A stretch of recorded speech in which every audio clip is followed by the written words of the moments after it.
7वां अध्याय और हमने 25 श्लोक तक किया था लास्ट सेशन में और आज हम वहीं से आगे बढ़ेंगे। नाहं प्रकाश सर्वस्य योग माया समावृतः मूढ़ोऽयं नाभिजानाति लोको मामजम् अव्ययम्।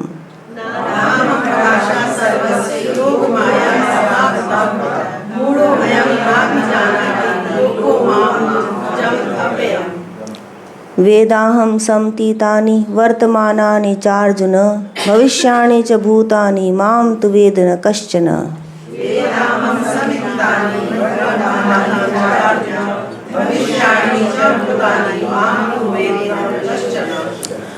इच्छा द्वेष समुत्थेन द्वन्द्वमोहेन भारत सर्वभूतानि सम्मोहं सर्गे यान्ति परन्तप।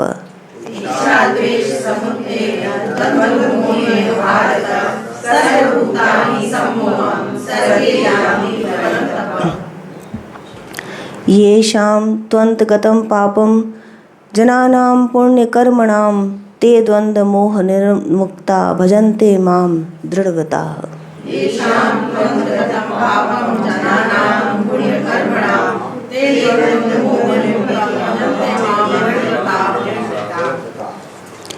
जरा मरण मोक्षाय मामाश्रित्य यतन्ति ये ते ब्रह्म तद्विदुः कृत्स्नमध्यात्मं कर्म चाखिलम्।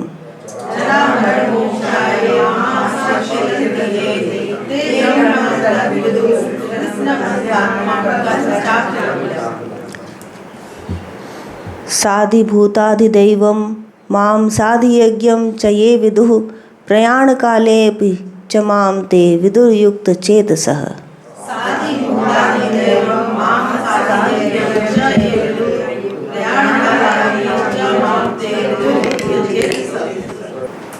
इन श्लोकों में भगवान बता रहे हैं कि आरंभ करते हैं कि कैसे कैसे कौन कौन और क्यों मुझे नहीं जानता।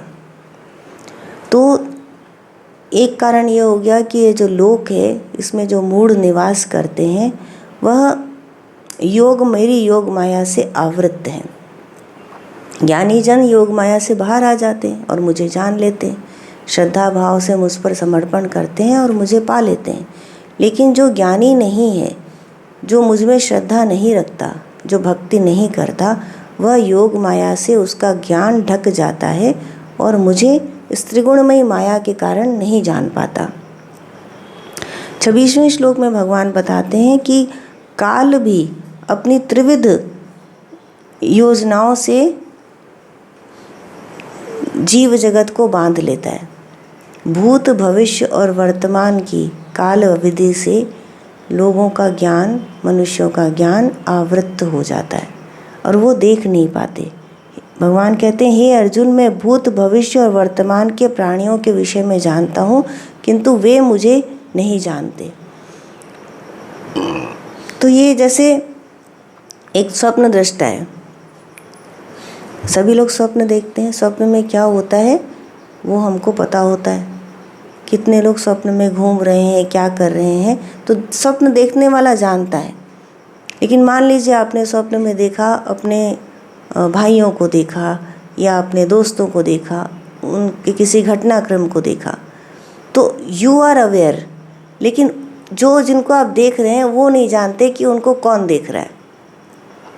तो यदि आप जागने के बाद उनसे पूछेंगे कि ऐसा ऐसा हुआ था, क्या तुम्हें पता है, तो क्या वो जानेंगे? नहीं जानेंगे। वो नहीं जानते कि वो आपके स्वप्न में आए थे। तो ठीक उसी तरह से भगवान एक स्वप्न देख रहे हैं जिसके अंदर हम सब हैं, विचरण कर रहे हैं। तो उनको पता है कि हमारा भविष्य क्या है, होने वाला है, हमारा भूत क्या था, कि आज के पहले हम क्या कर रहे थे, आज के बाद हम क्या करने वाले हैं और इस वर्तमान में हम क्या कर रहे हैं। किंतु हम स्वप्नदृष्टा के विषय में कुछ नहीं जानते। क्यों? क्योंकि हम उनके स्वप्न के अंदर हैं और उसकी चेतना से हमारा जुड़ाव नहीं है। तो यदि भगवत चेतना से जुड़ाव हो जाए तो हम जान जाएंगे कि क्या होने वाला है। या फिर इस बात को ऐसे समझें कि यदि भगवत चेतना में स्थिरता आ गई तो भूत और भविष्य का अस्तित्व नहीं रहेगा। और एक चिर वर्तमान काल सदा के लिए स्थायी हो जाएगा। अब यदि चिर वर्तमान है तो केवल वर्तमान ही वर्तमान है, तो एक बात को समझिए कि फिर काल का अस्तित्व नहीं रहेगा। काल क्या होता है? काल के अंदर वस्तुएं परिवर्तित होती हैं। क्यों परिवर्तित होती हैं? क्योंकि पहले कुछ था और अब कुछ होने वाला है। कि जैसे आप एक फल को ले लीजिए, सेब लगता है यदि डाल के ऊपर, तो पहले कैसा होता है, पकता है, फिर कैसा होता है, और जब सड़ जाता है तब कैसा होता है। अब यदि केवल वर्तमान ही वर्तमान है तो सेब की जो दशा है वैसे ही रहेगी। मान लीजिए वर्तमान स्थापित हो जाता है जब सेब कच्चा है तब, तो वो वर्तमान ही वर्तमान है। अब वो परिवर्तित नहीं होगा। यदि भविष्य आया ही नहीं तो सेब पकेगा ही नहीं, वो कभी सड़ेगा ही नहीं। तो केवल वर्तमान ही रहा तो वस्तुएं परिवर्तित नहीं होंगी।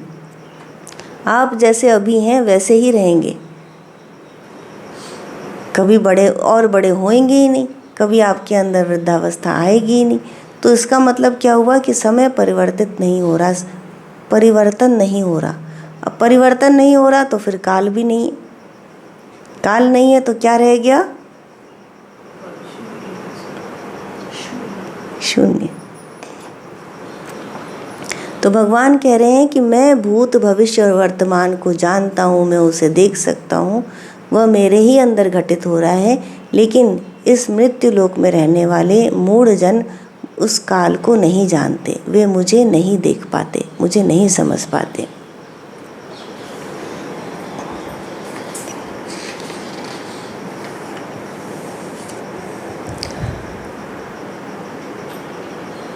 योगानंदा कहते हैं, दिव्य चेतना में कोई भूतकाल नहीं, कोई भविष्यकाल नहीं, क्योंकि यह मनुष्य की चेतना की भांति कभी मृत्यु अथवा सीमितताओं द्वारा बाधित नहीं होती। अनंत चेतना का केवल एक काल है, नित्य वर्तमान। ईश्वर अनंत चेतना की खिड़की के माध्यम से भूत, वर्तमान और भविष्य की परिमित घटनाओं के चलचित्रों को देखते हैं, जो शाश्वत वर्तमान में देश एवं काल के पर्दे पर निरंतर आगे और पीछे आते जाते रहते हैं। तो यदि इस काल की घटनाक्रम से हम बाहर निकलना चाहते हैं तो हमें ईश्वरीय चेतना के साथ जुड़ना होगा। फिर भगवान कहते हैं कि इच्छा द्वेष समुत्थेन द्वंद्व मोहेन भारत। अब यहाँ पर इन्होंने एक बात और बताई। पहले बताया कि माया से, मेरी योग माया से लोग भ्रमित हो रहा है। फिर बताया कि भूत भविष्य और वर्तमान काल की त्रिविध योजनाओं से जो मनुष्य हैं वह मोहित हो रहे हैं। अब बताया कि इच्छा द्वेष, इसको नाम दिया उन्होंने इच्छा द्वेष समुत्थेन द्वंद्व मोहेन, कि इससे जो इच्छा द्वेष का जो समुत्थेन, ये साथ में जो उठता है, इससे जो द्वंद्व प्रकट होता है, इससे प्राणी जन मोहित हो जाते हैं। और मोहित होकर के सर्वभूतानि सम्मोहम सर्गे यान्ति परंतप, सभी जीव राग एवं द्वेष मायिक अज्ञान से उत्पन्न द्वंद्वों द्वारा जन्म से ही डूबे रहते हैं। हमारा जन्म ही, शरीर के अंदर आत्मा का जन्म ही इस बात का द्योतक है कि अज्ञान है। इच्छा और द्वेष, दो बातों से अज्ञान उत्पन्न होता है। कि किसी वस्तु की हम इच्छा करते हैं, यहाँ पर इच्छा का अर्थ राग है, कि राग और द्वेष, जैसे मधु कैटभ होते हैं ना, देवी जी उनका नाश करती हैं, देवी दुर्गा मधु कैटभ का नाश करती हैं। तो उसका नाश करने के लिए क्या करना पड़ता है? दिव्य आराधना करती पंडित, भगवान से, देवी से, किसी से भी जब तक आप आराधना नहीं करेंगे तब तक मधु कैटभ का नाश नहीं होगा। मन से इच्छा और द्वेष दोनों नहीं जाएंगे। अब जो थोड़े से उन्नत लोग होते हैं वो कहते हैं हम द्वेष नहीं करते किसी से। द्वेष का ये अर्थ नहीं है। द्वेष का अर्थ है कि you like something and you dislike something. द्वेष का अर्थ ये नहीं है कि आप किसी से लड़ाई करें या क्रोध करें या किसी की हानि करना चाहें, पर नॉर्मली अपने जीवन के स्वाभाविक दौर में ही व्यक्ति किसी वस्तु को पसंद करता है, किसी को नापसंद करता है। जैसे आपको दो कलर दिए जाएं किसी वस्त्र में कि आपको कौन सा पसंद है, तो आपको एक पसंद होगा, एक नापसंद होगा जनरली। तो ये एक सिंपल सी चीज़ है जिसमें कोई द्वेष, जो एक शब्द आता है द्वेष, ये वाली भावना नहीं, लेकिन जनरली लाइकिंग एंड डिसलाइकिंग का फैक्टर रहता है और इसी के कारण जन्म होता है। इस शरीर के अंदर जन्म का कारण भी यही है, कारणभूत रूप में हमारे ये अज्ञान विद्यमान रहता है। तो जब तक हमारे अंदर से ये लाइकिंग और डिसलाइकिंग का फैक्टर चला नहीं जाता, तब तक जन्म आगे आगे होता रहता है। तो इच्छा द्वेष से उत्पन्न इस मोह भ्रांति से हमें निकलना होगा। तो हम किसी भी चीज़ को लाइक ना करें और किसी को भी डिसलाइक ना करें, ये कैसे संभव हो सकता है? क्योंकि इस शारीरिक चेतना के अंदर रहते हुए तो ये बहुत नॉर्मल सी बात है, वो स्वभाव है। आंखें देखती हैं दृश्य को, तो एक दृश्य पसंद आता है, एक नहीं पसंद आता। रोना, चित्कार करना, यदि किसी के चोट लगी है, घाव बह रहे हैं कुछ, तो we don't like that normally. यदि कुछ साउंड है, कुछ म्यूज़िक है, जैसे शास्त्रीय संगीत है, सुंदर कोई गा रहा है तो अच्छा लगता है, और यदि कोई कर्कश स्वर में चिल्ला रहा है तो नहीं अच्छा लगता। तो इससे हम बाहर कैसे आएँ? तो शरीर और शरीर के इंद्रियों से जनित जो अनुभव है उसमें इच्छा और द्वेष रहेगा ही, क्योंकि शारीरिक अनुभव है। तो शरीर ही अशुद्ध है, शरीर ही अज्ञान में है, इसलिए उससे जो भी अनुभव उत्पन्न होंगे वो भी अज्ञान जनित ही होंगे, वो इच्छा द्वेष से बाहर नहीं आ सकते। तो शारीरिक अनुभवों से हम कैसे बाहर निकलें? तो जब हम इससे ऊपर उठ करके ईश्वरीय चेतना के साथ जुड़ते हैं, तब हम शारीरिक अनुभवों से बाहर निकलते हैं। वो चेतना जो सर्वत्र है, जो सर्वव्यापी है, जो काल से बाहर है, जो किसी भी परिस्थिति से बाहर है, जो अवर्णनीय है, उसके साथ जुड़ना होता है। बहुत सुंदर शब्दों में इसमें योगानंदा बताते हैं कि एक स्थूल शरीर में जन्म लेना ही इस बात का संकेत देता है कि व्यक्ति आत्मा के अज्ञान में है, और थोड़ी सी सांस लेना भी माया में सांस लेना है। ये बात योगीराज बताते हैं कि जब कोई भी जीवात्मा मोक्ष के लिए प्रयास करती है, अर्थात जरा मृत्यु से बाहर निकल करके, और इससे यहाँ की लोक में जो भी कुछ सज्जित है, और क्या सज्जित है? दुख, सफरिंग, पीड़ा, अंत में यही है। तो उससे बाहर निकलने का प्रयास करती है, तब उसके जो कुकर्म होते हैं, जो पाप कर्म होते हैं, जो संचित कर्म होते हैं, उनका दोहन होने लगता है, विनाश होने लगता है धीरे धीरे। तो यदि पूर्व जन्मों में ऐसे कर्म संचित करके कोई व्यक्ति जन्म लेता है जहाँ पर उसके पाप कर्म कम हो गए, तो शीघ्र ही उसका उत्थान होने लगता है, यदि वह क्रियायोग की तरफ आता है, यदि वह ऐसे संतों के साथ आता है जो उसे राह बताते हैं मुक्त होने की। तब धीरे धीरे योग करता हुआ, और शीघ्र ही, जैसे योगीराज ने बताया कि यदि वह क्रिया योग की साधना करता है किसी संत के, किसी क्रिया योगी के सानिध्य में रह करके, तो गहन साधना करने से 3 वर्षों में ही मुक्त हो सकता है। या कुछ जिनके पूर्व जन्म के इतने अधिक पुण्य कर्म संचित नहीं है, तो वे 6 वर्षों में मुक्त हो सकते हैं या 12 वर्षों में मुक्त हो सकते हैं। और बिल्कुल ही जिनके बहुत कम संचित पुण्य कर्म हैं, लेकिन फिर भी वो गंभीर रूप से साधना करते हैं, तो 24 वर्षों में मुक्त हो सकते हैं। आप देखिए, एक ही जीवन काल के अंदर मुक्ति का कितना छोटा मार्ग है क्रिया योग। तो इस तरह मुक्ति पाई जा सकती है, लेकिन इस बात को कैसे आंका गया कि प्रत्येक, अब यहाँ क्या है कि इच्छा द्वेष समुत्थेन द्वंद्व मोहेन भारत, कि इच्छा और द्वेष से बाहर आना पड़ेगा। और यह जो माइक अज्ञान है, इससे उत्पन्न द्वंद्वों के कारण जन्म में ही डूबे रहते, बार बार जो जन्म होता है, इससे बाहर आना पड़ेगा। तो जन्म क्या है कि श्वास आई और गई, ये जन्म, ये यौगिक सिद्धांत है कि श्वास छोड़ी, अब दूसरी श्वास नहीं आ रही, तो क्या मानते हैं हम इसको? मृत्यु। ठीक ऐसे ही ये तो एक महाप्रलय की अवस्था हो गई। पर यदि श्वास छोड़ी और हम दूसरी श्वास साधारणतः लेते हैं, उसके बीच में एक गैप, तो वह क्षणिक मृत्यु जो बार बार घटित होती रहती। अब क्रिया योग के माध्यम से इसी को इंटरनलाइज कर लिया जाता है कि श्वास बाहर जाने की जगह आंतरिक ही हो जाए, तो अंदर ही अंदर प्राणों का उत्थान होने लगता है। अब श्वास से प्राण, प्राण से ईश्वरीय चेतना, ऐसे उत्थान हो जाता है जीवात्मा का। तो बार बार श्वास लेने के परिश्रम से वो बाहर आ जाता है योगी, और तब क्या होता है? इस जन्म मृत्यु के चक्र से बाहर आ जाता है, तो उसकी प्रतिष्ठा हो जाती है ईश्वरीय चेतना के अंदर और वह मुक्ति प्राप्त कर लेता है शीघ्र ही। तो योगानंदा कहते हैं कि थोड़ी सी भी सांस लेना माया में सांस लेना है। लेकिन केवल एक प्रैक्टिस से नहीं होता, उसके साथ साथ जो जगत में विचरण करा जा रहा है वहाँ भी स्थायित्व लाना आवश्यक होता है।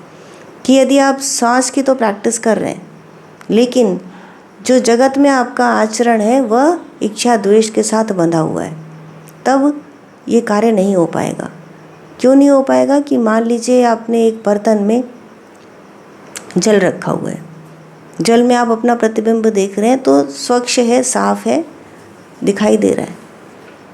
अब जरा सा भी उसको हिला दीजिए तो क्या प्रतिबिंब दिखाई देगा? नहीं दिखेगा, पूरा हिल गया प्रतिबिंब, धुंधला हो गया, खराब हो गया, विकृत हो गया। ठीक ऐसे ही जैसे ही इच्छा और द्वेष की लहरें उत्पन्न होती हैं मन के अंदर, तो सामने दिखने वाला प्रतिबिंब धूमिल हो जाता है। और कौन सा प्रतिबिंब? ईश्वरीय चेतना का प्रतिबिंब, जो अपने ही स्वरूप का प्रतिबिंब है, वह धूमिल हो जाता है, नहीं दिखाई देता। तो इच्छा द्वेष समुत्थान, इसको रोकना होगा। लाइकिंग डिसलाइकिंग, ये फैक्टर रोकना होगा। इस तरह के द्वंद्व पूरी प्रकृति में चलते हैं, दिन और रात है, ये मेरा है या तुम्हारा है, यह शरीर मेरा है, यहाँ पर मेरा साम्राज्य खत्म होता है, यहाँ से तुम्हारा शुरू होता है। तो कितना गहन विषय है ये। भगवान ने जो बात कही है वो इतनी हल्की नहीं है, बहुत गहरी जा रही है कि आपके शरीर से बाहर जो शरीर है, जो जगत है, उसमें विचरण करना आरंभ कर दीजिए चेतना के स्तर पर। तो ये मेरा है, ये मेरा है, ये तुम्हारा है, ये द्वंद्व समाप्त हो जाएंगे। ये इच्छा नहीं रहेगी और ये द्वेष नहीं रहेगा। जब सब कुछ मैं ही हूँ तो क्या अच्छा और क्या बुरा, कौन सा रंग अच्छा लगेगा और कौन सा बुरा लगेगा? फिर जब सब कुछ मैं ही हूँ, जब रात और दिन सब कुछ मैं ही हूँ, तो फिर कुछ बाकी नहीं बचा। तो कहाँ से आरंभ और कहाँ समाप्त, वो भी समाप्त हो गया। तो ना कुछ द्वंद्व बचा और न ही त्रिगुणमय माया का आपके ऊपर कोई आधिपत्य रह जाएगा, काल की गणना से बाहर निकल जाएंगे। तो अब भगवान बताते हैं कि ये लोग तो मुझे नहीं जानते जो इसमें फंसे हैं, जो माया में फंसे हैं, जो काल में फंसे हैं, जो द्वंद्व में फंसे हैं, वो मुझे नहीं जानते। तो मुझे जानता कौन है? येषां त्वन्तगतं पापम जनानां पुण्य कर्मणाम ते द्वंद्व मोह निर्मुक्ता भजन्ते माम दृढ़वता। कि जो दृढ़ वृत्ति है वह पुण्यकर्मी मुझे जानता है, परंतु वे धर्मात्मा जिनके पाप नष्ट हो गए और जो द्वंद्वों से मुक्त हैं, वे दृढ़तापूर्वक मुझे भजते हैं। तो दृढ़ होकर के भजना आवश्यक है। कि जैसे योगीराज का कथन बताया कि 3 वर्षों में मुक्ति हो सकती है या 24 वर्षों में मुक्ति हो, जिसका ज़्यादा कर्म संचित नहीं है उसकी भी 24 वर्षों में मुक्ति हो सकती है। लेकिन क्या आवश्यक है?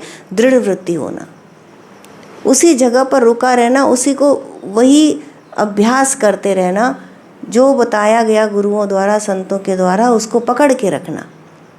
इधर उधर झांकेंगे, इधर उधर जाएंगे तो रास्ता डगमगा जाएगा, फिर वही लहरें हिलने लग जाएंगी।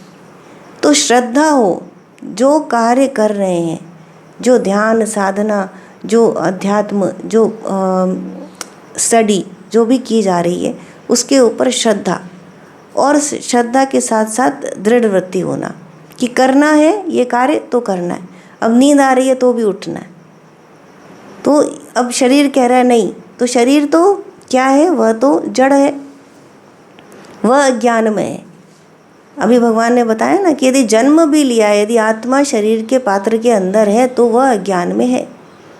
अब उस चेतना को शरीर से, पात्र से बाहर निकालना है। तो शरीर के बस में रहेंगे तो कैसे उससे बाहर निकलेगी। शरीर कह रहा है कि नहीं अभी सोना है, वो कह रहा है कि नहीं अभी खाना है, नहीं अभी हमको पार्टी में जाना है, हमें वहाँ घूमना है, और शरीर की ये डिमांड, साथ में मन की ये डिमांड, तो ये दोनों तो आपको जोड़ के रखे हैं अज्ञान के साथ। अब यदि ईश्वरीय चेतना करनी है तो इनसे उठ करके भगवान के चेतना को पकड़ना होगा, तब दृढ़ वृत्ति होना पड़ेगा। वहाँ पर आपका विल पावर चाहिए कि नहीं यही करना है और यही करना है। तो शरीर और मन फिर पीछे पीछे आएंगे, वो देखेंगे कि चेतना तो कहीं और बैठी है, तो वो कहाँ चले जाएंगे, तो वो पीछे पीछे आएंगे। और अभी क्या हो रहा है, उल्टा हो रहा है कि शरीर जा रहा है, वहाँ मन जा रहा है, वहाँ चेतना जा रही। तो चेतना को भगवान के चरणों में स्थायित्व रखिए, तो पीछे पीछे मन वहीं लौटेगा और शरीर भी वहीं लौट करके खड़ा हो जाएगा। तो जो दृढ़ वृत्ति होता है वह मुझे जानता है, वह द्वंद्वों से मुक्त हो जाता है। प्रैक्टिस करते करते, अभ्यास के कारण धीरे धीरे द्वंद्व समाप्त हो जाते हैं और धीरे धीरे स्थायित्व आ जाता है। तो इसीलिए इतने सारे उपाय, साधन इसीलिए हैं कि जब मन भटकता है कि ठीक है ध्यान करने बैठे, अब ध्यान नहीं लगा, अब क्या करें, मन भटका, तो आप भगवत गीता उठा लीजिए, एक श्लोक पढ़ लीजिए, मन ठहर जाएगा। अब इससे भी मन नहीं रुक रहा तो कोई सुंदर सा भजन लगा लीजिए, हरि कीर्तन कर लीजिए, थोड़ी देर खुद जप कर लीजिए, मंत्र कर लीजिए। इतने साधन इसीलिए हैं कि किसी न किसी प्रकार से उसको पकड़ के लाके वहाँ बैठाना है। लेकिन इसके पहले भगवान ने श्रद्धा का वर्णन किया था इन श्लोकों से पहले, कि यदि श्रद्धा नहीं है तो तुम मुझे नहीं पा सकते, क्योंकि मन भाग रहा है, शरीर भाग रहा है। अब श्रद्धा क्या है, योर फर्म कन्विक्शन कि दिस इज इट, यही साधन है, यही उपाय है, यही मार्ग है, यही भगवान है। तब श्रद्धा जब ये हो तभी तुम उसको रोक पाओगे, अन्यथा नहीं रोक पाओगे। तो ये श्रद्धा होनी चाहिए, और तब ये श्रद्धा जब बलवती होती है तो वो मन को, बुद्धि को, प्राणों को, सबको नियंत्रित करके ईश चरणों में लगाती है। और तब ऐसा हो नहीं सकता कि तुम मुझे पा न सको, ये भगवान कह रहे हैं। तो ये शाम त्वंत गतम पापम जनानाम पुण्य कर्मणाम। अब पाप और पुण्य क्या है, तो लहरी महाराज कहते हैं ना कि कूटस्थ पर ध्यान ना करना ही पाप है, और कुछ पाप पुण्य नहीं है। तो तुम्हारा ध्यान वहाँ से हटा तो ये पाप, और वहाँ टिका रहा तो ये पुण्य। अब कूटस्थ तो मिलता ही नहीं। जब साधारण व्यक्ति ध्यान करना आरंभ करता है तो उसका ध्यान कूटस्थ पर नहीं होता। तो हम किसकी बात करते हैं, हम 7 चक्रों की बात करते हैं, मेरुदंड की बात करते हैं हम। तो उन चक्रों पर ध्यान करना, धीरे धीरे जब उन चक्रों पर ध्यान किया जाता है तो ध्यान में स्थायित्व आने लगता है।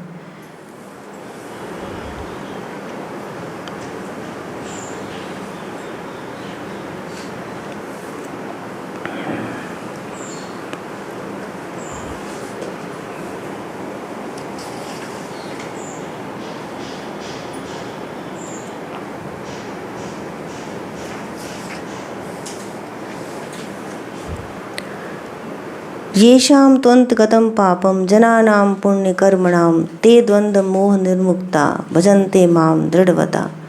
वे धर्मात्मा जिनके पाप नष्ट हो गए। तो चक्रों पर ध्यान जो करते हैं वे धर्मात्मा होते हैं। ये योग की परिभाषा है। धर्म क्या है, विधर्म क्या है, तो जो करणीय कर्म है यदि वह न किया जाए तो वो धर्मात्मा नहीं। अब करणीय कर्म क्या है? तो एक ही कर्म है जो करणीय है कि हमको परमात्मा को जानना है। यह मनुष्य देह इसलिए मिली है कि तुम उसे जानो जिसने तुम्हें बनाया है, या जिससे तुम आए हो, या तुम जिसके अंश हो, या तुम क्या हो, तुम अपने आप को जानो। यही करणीय कर्म है। तो उसके लिए जो 7 चक्र बनाए भगवान ने और जो देह बनाई, तो जो देह है वह भौतिक है। उसके अंदर जो सूक्ष्म शरीर है उसके ऊपर 7 चक्रों का निर्माण है। उन चक्रों पर जब ध्यान किया जाता है तो जैसा पहले आया था ना, मणिगणा सूत्रे मणिगणा एव, कि उन मणियों के अंदर सूत्र रूप में मैं विद्यमान हूँ। तो जब मणियों पर ध्यान किया जाता है तो ईश्वर प्रकट होते हैं। तो इसी तरह ध्यान करते करते धीरे धीरे बढ़ते बढ़ते कूटस्थ पर स्थिरता आती है, और जब वहाँ स्थिरता आ जाती है तब उसे छोड़ना नहीं चाहिए, तब उस पर ध्यान करते रहना चाहिए। क्योंकि तब क्या होता है, तब भी भागता है मन बाहर की तरफ। ये तो मिल गया, लेकिन अभी बाहर तो जगत चल रहा है ना, वहाँ तो तरह तरह के मीठे खट्टे पदार्थ हैं, खाने वाले, देखने वाले दृश्य हैं, सुनने वाले संगीत हैं। तो जो इंद्रियां हैं वो बाहर की तरफ हैं और वो मांगती हैं। उनको बल मिलता है, ऐसा लगता है कि उनको बल मिलता है इन चीज़ों से, लेकिन वास्तविकता ये है कि उनका बल क्षीण होता चला जाता है। इसीलिए जरा वृद्धावस्था जल्दी आने लगती है, क्योंकि इंद्रियां उनका भोग करती हैं, भोग विलास की प्रवृत्ति बनती है, और जितना भोग करेंगी उतना इंद्रियां भी क्षीण होंगी। केवल शरीर ही क्षीण नहीं होगा, इंद्रियां भी क्षीण होंगी। आप सिंपल चीज़ें, सिंपल बातों से इसको समझिए कि जब आप गलत खाना खाते हैं और आपको अच्छा तो लगता है, पिज़्ज़ा, बर्गर, कोक सब अच्छा लगता है, बच्चों को तो बहुत पसंद आता है, पर हम ही बच्चों को मना करते हैं ना कि नुकसान करेगा। तो नुकसान क्या किया? खाया, टेस्टी था, तो नुकसान क्यों किया? नुकसान नहीं करना चाहिए ना, इंद्रिय को तो सुख मिला था, फिर नुकसान क्यों किया? तो वो पिज़्ज़ा बर्गर ही नहीं है, वो और चीज़ें भी हैं कि जिनसे आपको लगता है कि आपकी इंद्रियों को सुख मिल रहा है, वो वास्तव में उसे क्षीण कर रही हैं। तो ऐसा नहीं है कि उनको कठोर चीज़ें दीजिए, ऐसा है उसका तरीका ये है कि उनको इन्वर्ट करिए। जब ध्यान इन्वर्टेड होगा तब ऑटोमेटिकली स्वतः ही, क्योंकि यह तो आपका स्वरूप ही है, स्वतः ही आप उन बातों को वो भोग करेंगे, वो कार्य करेंगे जो इंद्रियों को बलवती करेगा, जो आपके शरीर को पुष्ट करेगा, जो आपके मन को स्थिर करेगा, और जो आपकी चेतना को ईश्वरीय चेतना के साथ जोड़ देगा। ये कार्य स्वतः होता चला जाता है। लेकिन जब तक जीभ और स्मेल और आँखें पिज़्ज़ा बर्गर खाएंगी तब तक पॉसिबल नहीं है। तो जन्म जरा मरण मोक्षाय मामाश्रित्य यतन्ति ये ते ब्रह्म तद्विदुः कृष्णम अध्यात्मम कर्म चाखिलम। अब भगवान इन अंतिम 2 श्लोकों में, ध्यान अध्याय के अंतिम 2 श्लोकों में वो बीज रखते हैं जिससे अर्जुन आगे के प्रश्न करता है 8वें अध्याय के। तो कर्म का नाम लेते हैं भगवान, आदिदेव, अधियज्ञ, अधिभूत, ब्रह्म, इन शब्दों को भगवान कहते हैं, जिनका 8वें अध्याय में अर्जुन के यही प्रश्न बन के सामने आते हैं कि तुम कर्म और ब्रह्म के सिद्धांत को जान जाओगे। कब? जब मेरे आश्रित होकर जरा मृत्यु से मुक्ति के लिए जो यत्न करते हैं, वे ब्रह्म को, संपूर्ण अध्यात्म को तथा कर्म के संपूर्ण रहस्यों को जान लेते हैं। Just imagine such a big thing to know. छोटे छोटे 10th पास करने के लिए, 12th पास करने के लिए कितना परिश्रम किया जाता है, लेकिन भगवत आराधना के लिए, उसे जानने के लिए हम सोचते हैं कि हमने आधा घंटा 15 मिनट दिन का दे दिया और इनफ है। किसी को कहा जाता है कि भाई तुम्हारे अंदर, तुमको भगवान ने सारे साधन दिए हैं और तुम्हें जानने का मन भी है, तो उसके लिए समय दो, तो साधारणतः लोग क्या कहते हैं, क्या करें टाइम ही नहीं मिल रहा है, अभी इसमें बिजी हैं, अभी इसमें बिजी हैं, अभी इसमें बिजी हैं। एक बार rationally, you people are intellectual, that's why you are reading Bhagavad Gita. Bhagavad Gita तो इंटेलेक्चुअल है ही, क्योंकि आपको जब तक तार्किक विवेचना ना आए कैसे समझेंगे। तो अपने ही तर्कों के आधार पर जरा सा पीछे मुड़ के देखिए। भगवान तो हमारे सबके भूत भविष्य को जानते हैं, लेकिन अपने भूत को तो हम भी जानते हैं ना, कि पीछे क्या हुआ था। तो 10 साल पहले आपने क्या खाया था, क्या अभी उसका कोई फ़र्क है? कितनी अच्छी तरह से आपके सबके बच्चे हैं, कितनी अच्छी तरह से आपने बच्चों को पढ़ाया, उसको मारा पीटा भी पढ़ने के लिए। 5वीं छठी में यदि उसके 10 मार्क कम आ जाते तो क्या कोई फ़र्क पड़ता? पर कितना टाइम एफर्ट उसके लिए वेस्ट किया। और अभी थोड़ा सा पीछे कल की ही बात याद कर लीजिए, क्या क्या किया था आपने। उसमें से यदि कुछ काम कम हो जाते तो क्या फ़र्क पड़ता? वो सब कुछ मिट गया। जो कल चला गया वो कल मिट गया, अब नहीं है। It's just in your imagination, आपकी इमेजिनेशन में, आपकी मेमोरी में है, इसके अलावा नहीं है। एक बहुत ही साधारण सी चीज़ है, लोग कहते हैं कि इतना हम इकट्ठा कर जाएं कि मेरे मरने के बाद मेरे बच्चे लोगों को परेशानी ना हो। आप देखने आ रहे हैं क्या होगा आपके जाने के बाद? कैसे आप श्योर हैं कि आप जो इकट्ठा कर जाएंगे ये जगत वैसे ही चलता रहेगा जैसे आप इसको छोड़ के जा रहे हैं? How do you know that? कितना आदमी अपने आप को जोड़ लिया है इस जगत के साथ, कहा ही नहीं जा सकता कि कितनी दुर्बुद्धि है। पहले तो इस शरीर के साथ जोड़ते हैं कि ये शरीर मेरा है और इसमें हम ये करेंगे तो ये हो जाएगा। पता है नहीं कि अगले मोमेंट हम बाहर निकले, एक्सीडेंट हुआ और चटनी बन गई इस शरीर की। लेकिन इतना पालते पोसते हैं और उसके बाद हम ये निर्धारित कर लेते हैं कि हमारे जाने के बाद भी ऐसा ऐसा होगा, तो भगवान बन जाते हैं हम। और जबकि हमारी बुद्धि अच्छी तरह जानती है कि इन बातों का कोई अर्थ नहीं है। जितनी प्लानिंग करी थी आपने पहले, आज से 10 साल पहले, 20 साल पहले, 5 साल पहले, उसमें से कितने प्लान सक्सेस हुए बताइए ज़रा। ऐसे बच्चों की शादी करेंगे, ऐसे कपड़े इकट्ठे करेंगे, ऐसे ये करेंगे, बाज़ार जाएंगे तो ये लेकर के आएंगे। आप खाना भी बनाते हैं ना ये सोच कर कि सिंपल चीज़ें जो रोज़ गृहिणियाँ बनाती हैं ऐसे बनाएंगे, वो भी वैसा नहीं बनता हर बार।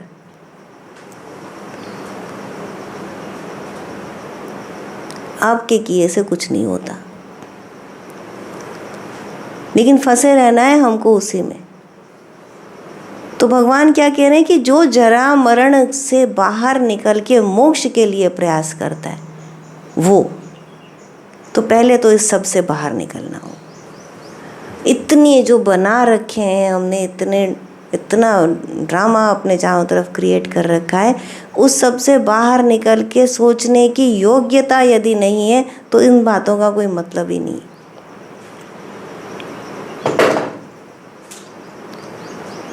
कि ये जो जन्म लिया हमने, ये जो हमको मृत्यु मिल जाएगी और ये जो हमारे वृद्धावस्था है, ये 3 चीज़ें जो आएंगी ही आएंगी, इससे बाहर निकल के जो सोचता है उसकी बात कर रहे हैं यहाँ पर।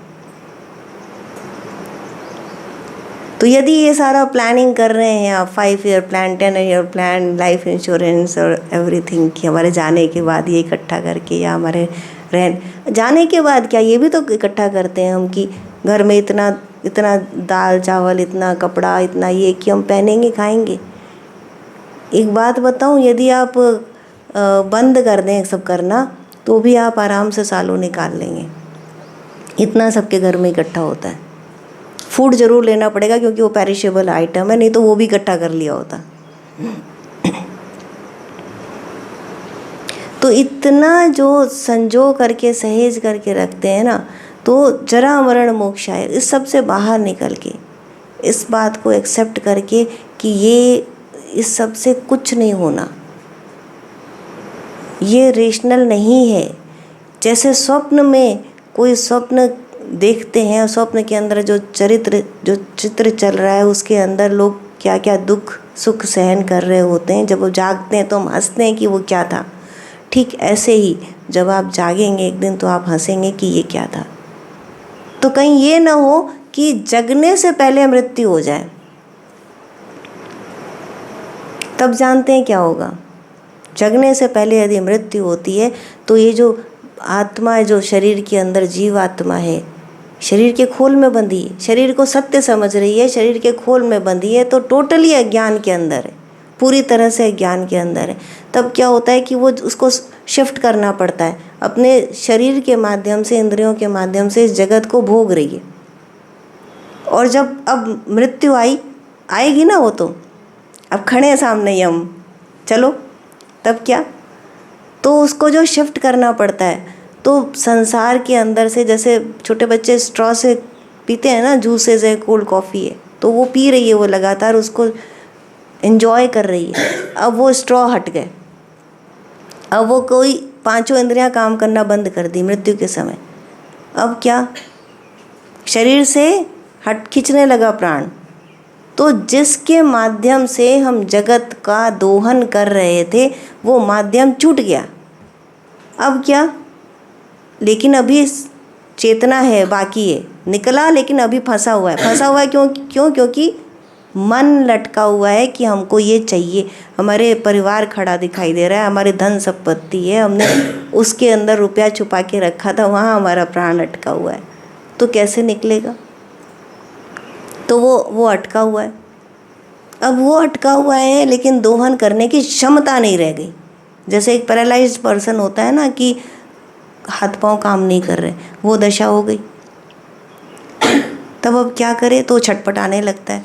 तो यही रस्साकसी चलती है, यही पीड़ा है मृत्यु की, क्योंकि इधर खींच रहा है, प्राण निकलने को है, लेकिन शरीर से मोह छूट नहीं रहा, तो भयंकर पीड़ा।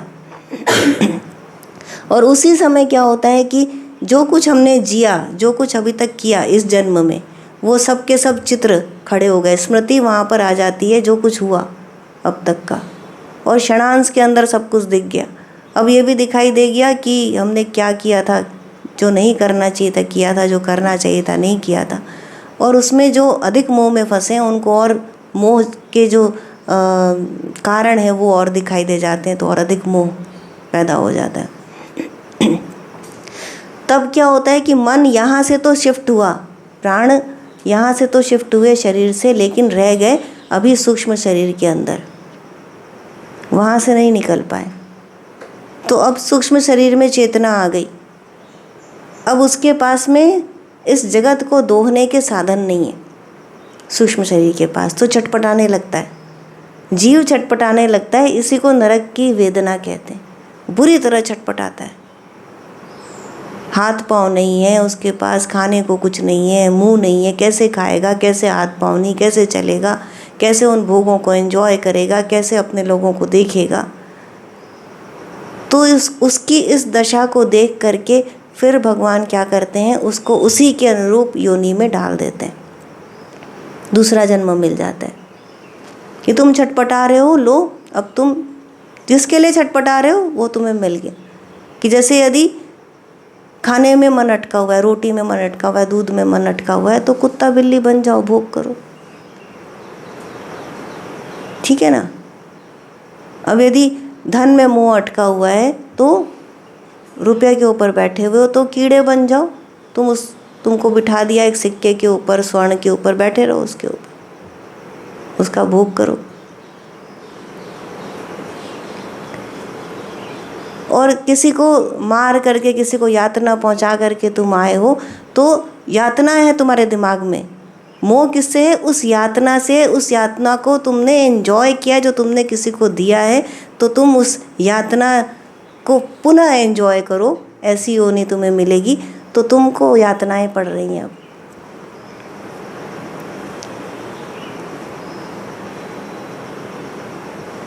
चाहिए ये।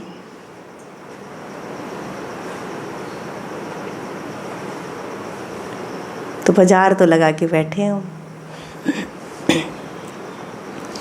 जरा मरण मोक्षाय मामाश्रित्य यतन्ति ये ते ब्रह्म तद्विदुः कृष्णम अध्यात्मम कर्म चाखिलम। जो इस सब से बाहर निकल के मेरा आश्रय लेता है कि नहीं ये सब हमें नहीं चाहिए, जो इस बात को फर्म कन्विक्शन जिसके अंदर हो जाता है, श्रद्धा आ जाती है कि नहीं ये सत्य नहीं है, ये सत्य है, ये फर्म कन्विक्शन, तब वो इस जरा मरण से बाहर निकलने का प्रयास करता है, मेरे चरणों में मेरे आश्रित आता है, और तब उसे संपूर्ण कर्म का ज्ञान हो जाता है। जो कार्य कारण की सृष्टि है, ये संपूर्ण सृष्टि, ये लोक किसका है? ये कर्म के अधीन है। हम जो करते हैं उसका हमको रिटर्न मिलता है, पर ये कर्म के अधीन ये केवल मनुष्य लोक है। तो कर्म के अधीन इस लोक का संपूर्ण रहस्य मालूम पड़ जाता है, उस ब्रह्म के स्वरूप का मालूम पड़ जाता है। किसे? जो इस सब के बाहर आने के लिए मेरे श्रद्धान्वित होकर के प्रयास करता है, दृढ़ प्रतिज्ञ होता है। साधि भूताधिदैवं माम साधि यज्ञं च ये विदुः प्रयाण काले अपि च माम ते विदुर्युक्त चेतसः। जो अपने चित्त को आत्मा से एक रूप करके अधिभूत, अधिदैव और अधियज्ञ में मुझे अनुभव करते हैं, वे मृत्यु के समय भी मेरा प्रत्यक्ष अनुभव करते हैं।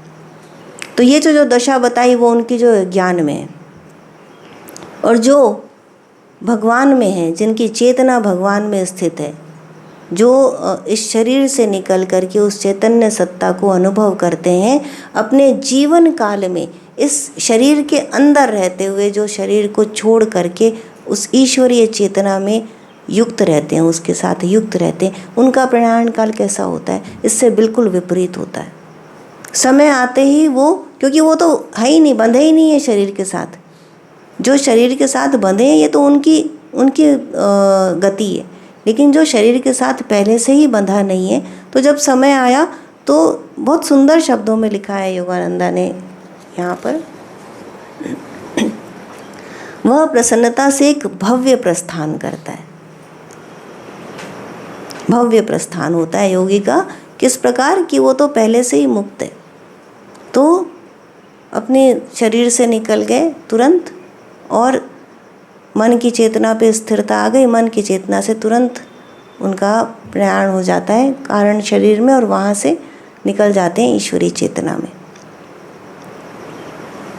तो छूटे हुए को छोड़ना तो आसान है, लेकिन जो छूटा हुआ नहीं है उसको कैसे छोड़ा जाए?